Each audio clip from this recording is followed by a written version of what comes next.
Olá, aluno da mediação tecnológica. Eu sou o professor Beto. Estamos em mais uma jornada da aula de história. E hoje o nosso assunto... Opa, olha o avião passando aí! Porque o nosso assunto nós iremos falar sobre a pré-história. Pré-história. O prefixo pré já significa antes da história. E por que ela é chamada de pré-história?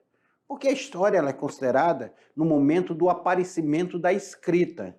E esse período que nós vamos estudar, ele é antes do aparecimento da escrita, ele está lá atrás, na pré-história. Tá? Então nós temos material complementar aí que foi passado para vocês, nós temos os assuntos que vocês tinham que ler para vocês compreenderem melhor a aula de hoje. Vamos lá, na tela para vocês aí, que nós temos aí a aula de número 2, 2.1. Eu sou o professor Beto e está comigo o professor Lorismar também. A história da evolução da espécie humana. Nós iremos ver as duas teorias, o criacionismo e o evolucionismo. Nós iremos ver aí que nós temos aí o criacionismo e o evolucionismo. A origem da humanidade, a domesticação do ser humano. Professor, que negócio é domesticação? O ser humano passou a ser domesticado, viver em comunidade. E eu passei na aula passada um texto como pré-requisito para a aula de hoje. E esse texto é falando sobre a pré-história. Eu espero que vocês tenham lido, que é importantíssimo vocês leem. E aí, olha essa foto. Essa foto. Desenho de um homem e de um chimpanzé. O homem na evolução da espécie. Será que a evolução ela se deu dessa maneira? Eu gosto muito dessa foto aqui. Sendo olhado para esse osso. Aqui um primata olhando para um osso. E esse osso iria virar arma na mão dele. Iria virar ferramenta. Mas, professor, o homem veio do macaco? É a pergunta que é feita. Pessoal, o homem passou por um processo evolutivo segundo a história. Ele passou por um processo evolutivo. Igualmente, os macacos passaram por um processo evolutivo. Só que o homem ele vai evoluir para que nós vamos estudar até a cadeia lá dos hominídeos, hominíneos. Vocês vão entender direitinho como é que se dá esse processo. Ele passa por um processo evolutivo. Não é que ele veio da mesma família, mas saiu para um processo evolutivo, evoluiu de uma outra maneira. Isso é o processo evolutivo. É por isso que nós iremos falar sobre o processo evolutivo e sobre o processo criacionista. A diferença entre os dois, o criacionismo e o evolucionismo, tá bom? Fiquem comigo aí para vocês entenderem direitinho isso daí, tá bom? Vamos lá, na tela. Criacionismo. O que é o criacionismo? Baseia-se na tradição judaica cristã. Lá na Bíblia, no Antigo Testamento, tanto que é... Por que fala de judaico cristão? Porque o Antigo Testamento é a história do povo judeu. E também a base para o cristianismo, que aí o cristianismo cria o Novo Testamento. De acordo com essa tradição, Deus seria o criador de tudo aquilo que existe. Lá, está na Bíblia.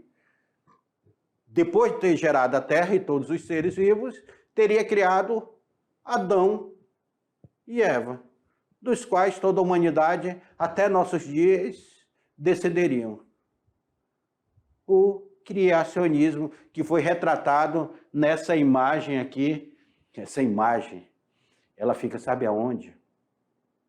Ela fica no teto da Capela Sistina, lá do Vaticano. Michelangelo, quando pinta essa imagem, lembra que na aula passada eu mostrei uma escultura de Michelangelo. E aqui eu estou mostrando uma pintura de Michelangelo. O cara era um gênio, era tão genial que o Papa, quando pede para ele fazer essa pintura, ele disse, eu sou escultor, não sou pintor. Rafael, que é pintor, ele disse, não, mas eu quero que você pinte. E ele resolveu pintar. e fez essa obra de arte. Lá na Capela Sistina, toda a capela ali tem pintado sobre passagens bíblicas. E uma só das pinturas, é esse mural aqui que está lá em cima. Lá você olha para cima, está aqui, que é a criação do homem por Deus. Segundo essa concepção judaica cristã, o homem teria sido criado por Deus. Puf, você vem do barro, e você não pode pecar, e está aqui o paraíso para você. Deus criou o homem e a mulher, sua imagem e semelhança. Fala lá em Gênesis, no início. Se ele criou o homem e a mulher, sua imagem e semelhança, significa que ele já tinha criado o homem e a mulher junto, né? Pá! Aí depois aparece Eva. Mas isso é uma história meio complexa. E a gente teria que estudar sobre Lilith. Depois eu vou passar um textinho para vocês lerem sobre isso. Então nós temos aí o processo criacionista, que é uma das teorias judaico-cristã, o criacionismo, tá? Que entra dentro da crença. Você acreditou naquilo dali, e o homem teria pouco mais de 5.000 anos apenas. A existência do homem na humanidade teria pouco mais de 5.000 anos, dentro do processo criacionismo. Na tela para vocês. O fundamento dessa interpretação criacionista estão encontrados no livro de Gênesis, do Antigo Testamento da Bíblia. Lá, Gênesis, princípio, olha aí o que significa Gênesis. Significa o princípio. Deus disse, faça o homem segundo a nossa semelhança. Deus criou o homem à sua imagem. Criou o macho e a fêmea. Olha aí, ó. Deus criando o homem e a mulher, o macho e a fêmea. Mais uma vez aí, a pintura da Capela Sistina para vocês da criação de Adão. Aí seria Deus criando Adão. Já a teoria evolucionista, ela passa por um outro processo. O evolucionismo é uma teoria que defende o processo de evolução das espécies de seres vivos. Não só do homem, mas de todas as espécies, tá bom? De todas as espécies que existem na face da Terra. Através de modificações lentas e progressivas consoantes ao ambiente que habitavam. Então, passa por essa transformação. O evolucionismo, o homem teria saído desse estágio, passado por um processo de evolução, até chegarmos ao homem que nós conhecemos hoje, que são os Homo sapiens. Vocês vão ver que outros hominídeos vão desaparecer e o que ficou foram os Homo sapiens, que é o que está dentro da nossa sociedade hoje. Existiam outras evoluções do ser humano, Neandertal e outras espécies que vão desaparecer. Nós vamos tentar compreender isso aí. Então, isso aqui é um processo evolucionista. Sabe quem foi a pessoa que traz o processo evolucionista, traz esse estudo do processo evolucionismo? Na tela. Esse cara aqui, ó. Charles Darwin. Charles Darwin, que era um britânico, inglês lá, ele traz esse estudo que ainda no século XIX, tá? Lá no século XIX, um conjunto de estudos que deram origem ao darwinismo, teoria tido como sinônimo de evolucionismo, consagrando-se como o pai da teoria da evolução. É Charles Darwin que fala sobre essa doutrina. A doutrina de Darwin diz que os ambientes selecionam os organismos mais adequados para habitar determinado lugar. O que Darwin chamou de seleção natural. As espécies que demonstrarem mais facilidade em sobreviver em determinados ambientes se multiplicam, evoluem e seus descendentes serão dominadores daquela região. Percebam vocês aí o evolucionismo.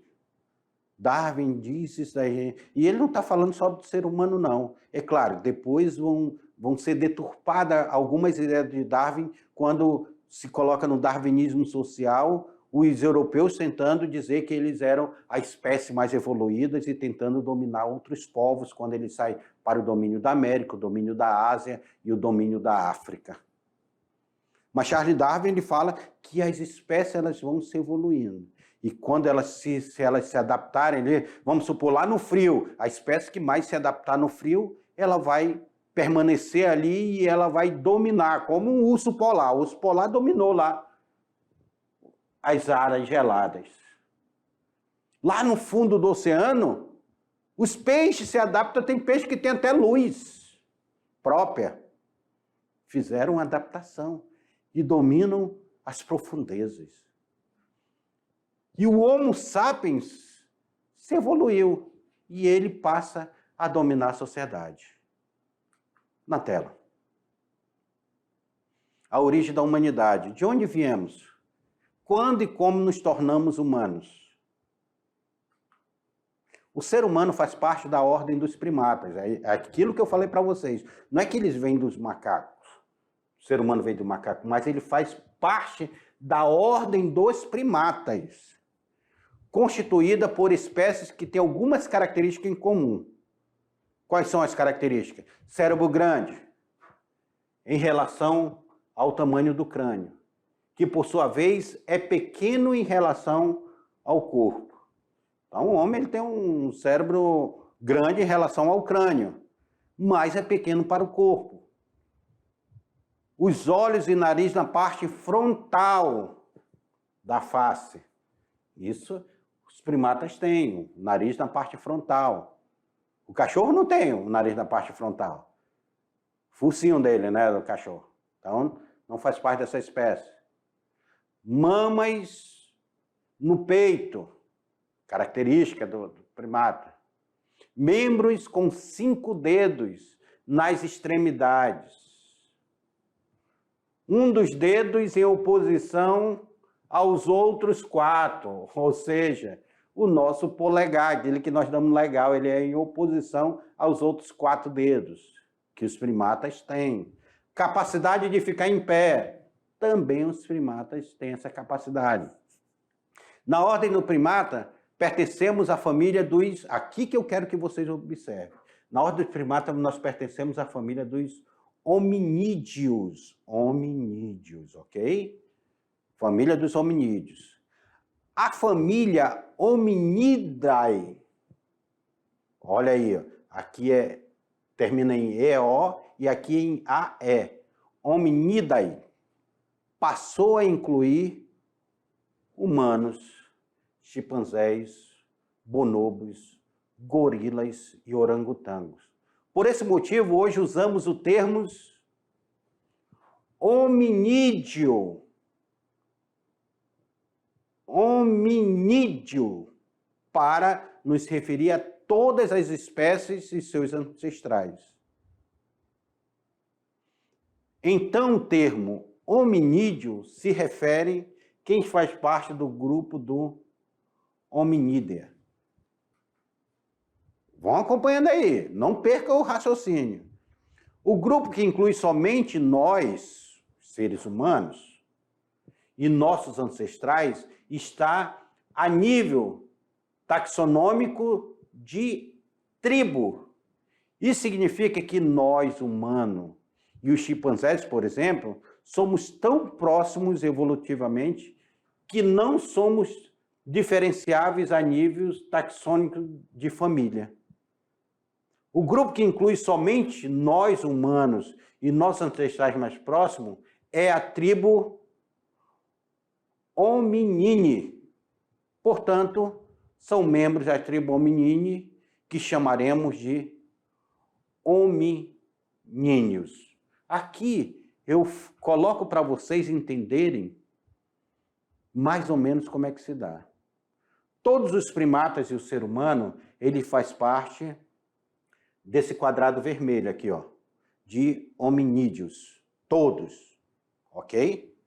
Todos fazem parte do quadrado Só nós, os chimpanzés, fazemos parte de hominíneos, que é esse daqui, ó.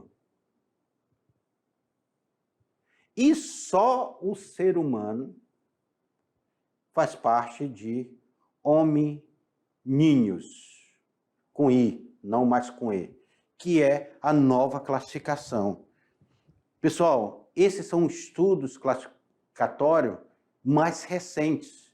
Aí tem até embaixo, no rodapé, tem um site, se vocês quiserem pesquisar e se aprofundar mais sobre isso. São estudos mais recentes que fazem essa transformação do ser humano. O ser humano nesse processo de transformação. Na tela para vocês. Aí nós temos Lucy. Lembra de Lucy? Vai ser o australopithecus. Lembrando que os australopithecus, que foi achado Lucy, eles desapareceram. Só os Homo sapiens ficaram, tá? Eles não evoluíram para a espécie que nós temos hoje. Mas os australopithecus, nós temos aí de 4 milhões de anos atrás. Opa, professor, aí já bate de frente com a teoria bíblica, né? Eu disse, com certeza que só tem 5 mil anos, o australopiteco aí tem 4 milhões de anos. Na África do Sul também usavam os membros inferiores para andar, mas possuíam cérebro maior que o dos macacos e maxilares salientes, como dentes caninos semelhantes aos nossos. Então, esse achado, Lucy, foi dado o nome porque os pesquisadores eles estavam ouvindo a música dos Beatles e eles deram o nome de Lucy a esse australopiteco que foi achado aí. Lucy. E no Brasil foi achado a Luzia, mas aí é a Lucy, o australopiteco que vai ser datado de 4 milhões de anos atrás. Foi um super achado que eles tiveram. Vamos entender essa evolução. O Homo habilis surgiu na África por volta de 2,4 milhões de anos atrás, no Paleolítico. Olha, nós temos Neolítico, Paleolítico, tá? Essas diferenças aí, o Paleo e o Neolítico. Nós vamos entender também isso aí mais para frente. Viviam em pequenos grupos constituídos de 20 a 100 indivíduos. Viviam da caça de pequenos animais e da coleta de frutos, ou seja, eram homens caçadores e coletores. Colhiam frutos, folhas e raízes, por isso denominados caçadores e coletores. Então, esse é o Homo habilis. Evoluiu não, também desapareceu o Homo habilis. Tá? Eram nômades e habitavam o interior das cavernas. Depois nós temos Homo erectus, porque ele já está andando sobre as duas pernas, por isso que é chamado de erectus. Viveu por volta de 1,8 milhões de anos a 300 mil anos atrás no Paleolítico, ou seja, 300 mil anos atrás ele vai desaparecer. Era bípede e andava erecto.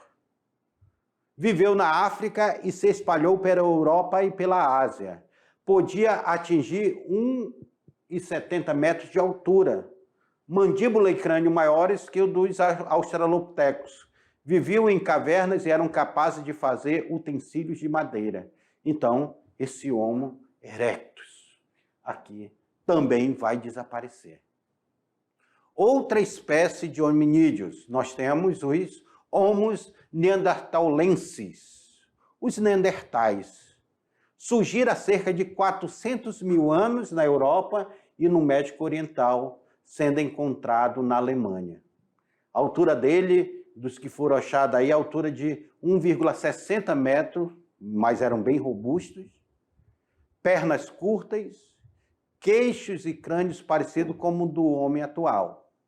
Capaz de fabricar utensílios de pedra, mas trabalhados, enterrava o seu morto. Olha aqui, ó, isso é uma característica interessante entre o Neandertal. Ele já tinha um ritual de enterro dos mortos e possuía o controle do fogo. Olha aí a foto dele aí, ó.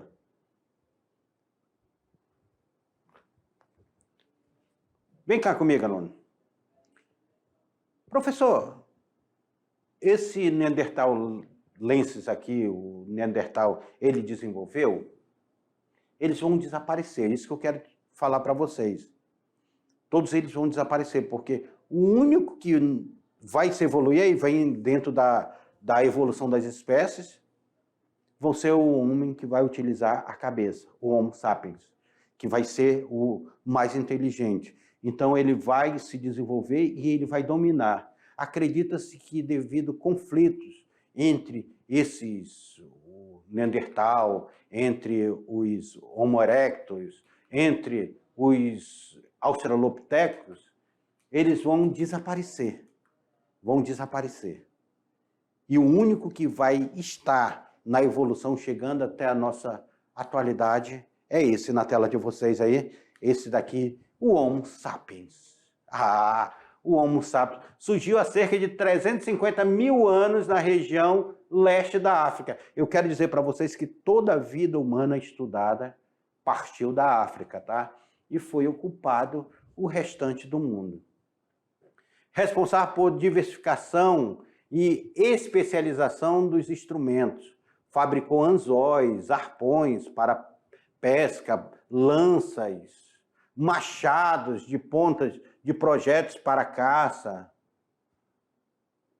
furadores, raspadores, agulhas e faca para extrair couros de pele. Então esse Homo sapiens ele está mais evoluído. Imagina, num conflito ele tem toda essa arma aqui, os demais não resistiriam a ele.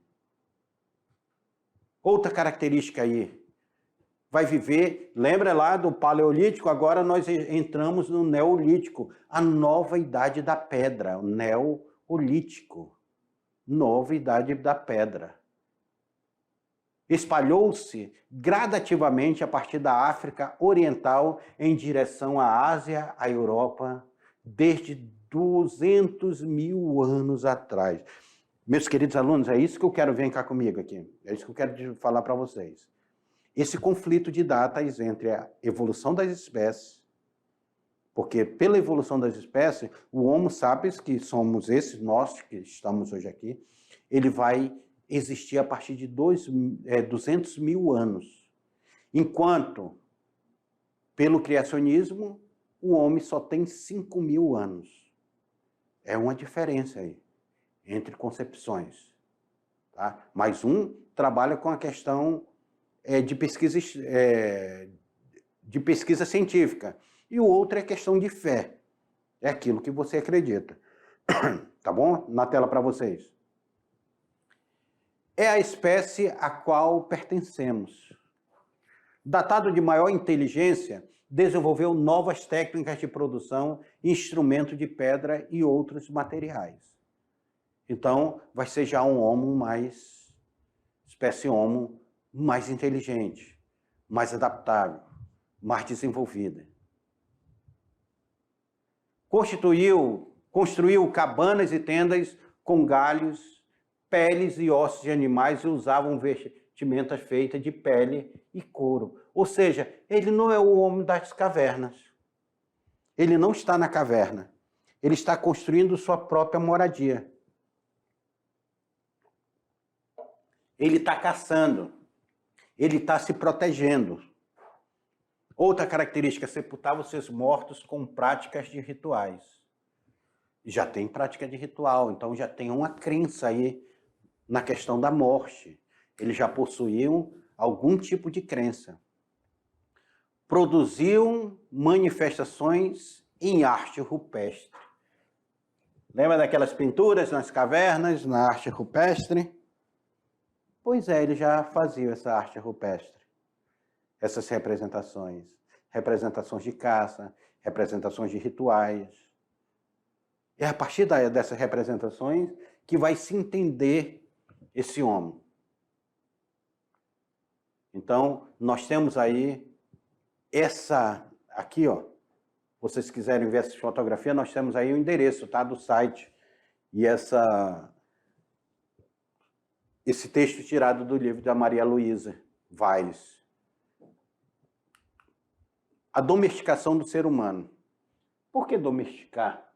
O que vai significar isso daqui? Mas antes de a gente chegar na domesticação, Eu quero voltar aqui a um assunto para vocês. A gente traz isso dentro da história, mas não é que nós queremos mexer com a questão da fé de vocês sobre a Bíblia, não, tá? Que a Bíblia traz sobre a questão de Gênesis, do surgimento do homem, da criação. É tipo, em Gênesis, Deus criou o mundo aí em 6 dias, no 7º descansou, que tem lá em Gênesis. Aí a ciência ela já fala que a criação do mundo ela se deu de outro processo, tem um Big Bang, a teoria do Big Bang, na formação do universo. Então são questões de fé e questão de razão, sempre tiveram em conflito, mas que fala sobre o surgimento do homem, o surgimento da humanidade, o surgimento do mundo, das galáxias, tudo isso nós temos aí. Essa questão da fé e razão. A fé ela traz uma concepção e a razão ela traz outra concepção. Tipo quando a gente estuda sobre um rio que tem milhares de anos de formação, dentro da questão da crença religiosa, não. Tudo só tem 5.000 anos. A criação do mundo, a criação do homem, não tem mais do que isso. Então, tem essas concepções que vocês vão enfrentar dentro do cotidiano. E quando nós falamos sobre essa evolução de espécie, que nós vimos aí da família dos primatas, por isso que aquele quadrinho, daqui a pouco, depois pegue o slide direitinho para vocês entenderem, leia com calma ali, para vocês entenderem como é que se dá aquele quadrinho de onde nós vemos aí. E aí, nós vamos falar sobre essa domesticação do ser humano. Por que domesticar? Na tela para vocês. Por que é falado sobre domesticação? O novo tipo de economia do Neolítico favoreceu o aumento populacional provocado pela relativa fartura e regularidade da oferta de alimentos. A convivência de um número maior de seres humanos, no entanto, foi possibilitada por um longo processo de domesticação dos instintos e da sexualidade. Olha aí, ó. Então, quando nós falamos sobre essa domesticação do ser humano, o ser humano ele precisou ser domesticado, que até então ele vivia com instinto, igual os animais e tudo. Agora ele passa a ser domesticado, ele passa a viver na sociedade, ele passa a buscar até a monogamia. Olha, o parceiro vai ser esse e eu vou estar junto com esse parceiro, então nós vamos reproduzir juntos. Então, essa domesticação. Quando ele começa a viver em muito grupo, aí ele precisou domesticar os seus instintos, domesticar a sua forma de viver, a sua forma de organizar um grupo. A partir daí, ele começa a evoluir, a viver em sociedade, a tentar fazer uma sociedade primitiva. E essa sociedade primitiva, que é construída pelo homem, vão que surgir as primeiras cidades, os primeiros povoados, primeiras tribos desses homens. Então eles vão começar a surgir, aí eles vão começar a demarcar o espaço. Olha, esse espaço é meu e esse espaço é teu aqui. Eu vou construir, o Homo sapiens, ele começa a construir a casa dele, ele constrói a casa dele e diz, essa casa é minha, eu que vou morar aqui. Você constrói a sua. Aí o outro vai e constrói a sua. Começa a vir a propriedade privada. Essa propriedade privada, geralmente eles estão plantando em coletivo, porque nós temos uma abundância muito grande de alimento. O trabalho do ser humano era um trabalho para se alimentar. O grande objetivo dele era se alimentar, era sobreviver. Não se tinha aquele negócio do comércio, então a caça coletiva, a alimentação coletiva, aqui estão mostrando aqui um ritual de caça aqui nessa. É interessante. O papel da mulher aqui, ó, mulher parece que está contando uma história, que eles estão atentos à história que ela está contando. Os outros dentro da caverna ali. Nós temos, então, esse processo de domesticação. O fogo, ali em cima, aqui em cima nós já vamos ver aqui a fumaça, significa que ele já tem um domínio do fogo, passa a dominar o fogo, então tem toda uma característica que você olhando essa fotografia, detalhes dessa fotografia, ela é trazida. Tá certo? Na tela para vocês. A domesticação do espaço. A vida sedentária, ou seja, quando ele parou, que ele desenvolveu a agricultura, ele parou, ele não é mais nômade, ele não vive mais viajando, ele se torna sedentário. A vida sedentária favoreceu o aperfeiçoamento da construção de moradias mais sólidas. Ou seja, eu vou utilizar agora pedras, coisa mais sólida, capazes de acomodar a família para cada vez mais numerosas. Então, eu tenho, olha aqui, isso daqui é um achado arqueológico. Eu vou construir uma casa que me abrigue, me dê mais segurança, me proteja de ataque de animais, me proteja contra a temperatura, o frio, o calor, seja um abrigo mais evoluído. Então, essa daí é uma domesticação do espaço, a questão da domesticação do espaço. Em geral, as áreas plantadas ficavam bem próximos aos aldeamentos, facilitando a locomoção das mulheres e das crianças. A comunidade do Neolítico também aprenderam a converter as fibras em fios e este em tecidos. Então já começa a produzir sua própria vestimenta sem precisar da pele dos animais. Olha então aqui a característica da moradia, a característica da domesticação de animais, domesticavam animais para poder se alimentar. Aqui a domesticação de um lobo para ser utilizado na caça, que vão ser os cachorros que nós temos hoje. A agricultura começando a surgir a partir de ferramentas primitivas. Há vestimentas, sendo vestimentas já feitas de fibras, fios de fibras. Então, essa é uma característica, essa fotografia, ela traz, deixa eu apagar aqui para vocês visualizarem agora melhor. Essa fotografia, ela traz essa característica desse Neolítico. No Neolítico é que começam a aparecer as primeiras civilizações. Por que é chamado pré-história? Porque eles ainda não tinham desenvolvido a escrita.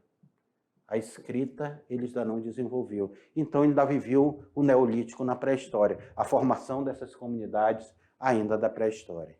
E o professor Beto trouxe mais um material complementar para vocês. O material complementar da aula de hoje é o texto O Surgimento da Escrita. Já que nós falamos da escrita, vocês vão ler esse texto para saber dessa transformação do processo da pré-história para a história, o surgimento da escrita. Por isso, para nós entendermos o que é pré-história e o que é história, qual é essa diferença? Na pré-história não tem ainda o desenvolvimento da escrita. Na história começa a aparecer a escrita. A primeira escrita é a escrita cuneiforme, lá da Mesopotâmia, escrita cuneiforme. Depois nós temos no Egito aparecendo os hieróglifos. E outras, aí depois vem o arábico sendo desenvolvido, a escrita começa a desenvolver. A partir do ser humano começou a desenvolver a escrita, ele começou a relatar sua história, deixar sua história também escrita. Começou a ter regras, o Código de Hammurabi, ali a pedra da escrita. É muito interessante nós olharmos o surgimento da escrita. Aí nós saímos do Neolítico e entramos na Idade Antiga, quando a escrita aparece. Meus queridos alunos, foi mais uma viagem na nossa aula de História e eu espero que vocês tenham gostado. Acompanhem cada aula, tire dúvida, pergunta do professor, fiquei em dúvida sobre isso aqui. O professor me manda um chat, me manda uma mensagem e eu responderei as dúvidas de vocês com o maior prazer. Porque vocês estão aí e eu estou aqui, mas nós estamos no objetivo só, que é a educação do ensino médio de vocês. Até a próxima aula.